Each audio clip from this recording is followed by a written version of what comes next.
Hanımlar ve cevaplar sizinle danışan bir Türk Məliyyə. Gəmi kapitani İqor Kişnəkində dünya taksına sizə Azərbaycan Hava Yolları'nın 82 43 sayılı Bakı Grozny istiqamətində düşürüldüyünü İbrahim Dostun kələsində sağlayır. Hamı sakit olsun. Allahu Ekber, Allahu Ekber. Qabağa 20 nəfər gəl.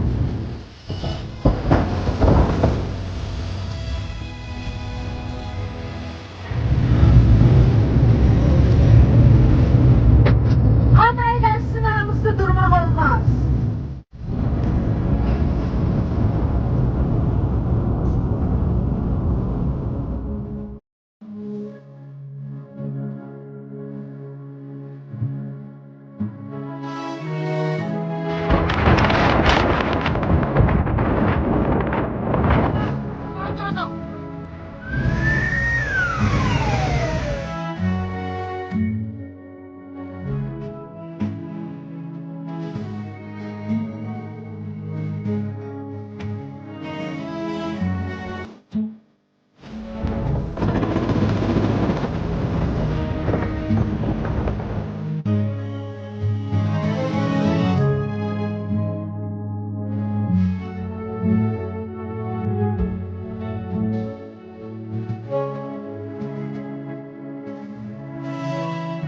Ben kızım bakıyor.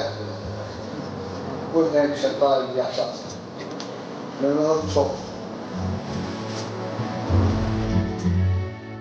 Hamı kənarlarını bağlasın. Hörmətli sərnişinlər, təlimata uyğun hərəkət edin. Hər şey yaxşı. Pilotlar və ekipaj üzvləri, onlar həm peşəkarlıq, həm soyuqqanlılıq göstərmişlər. Xüsusilə qadın ekipaj üzvlərini qiymətləndirməliyəm. Onlar özləri stres vəziyyəti.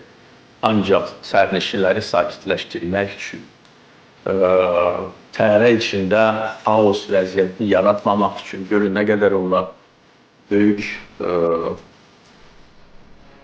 insani davranış göstərmişdir.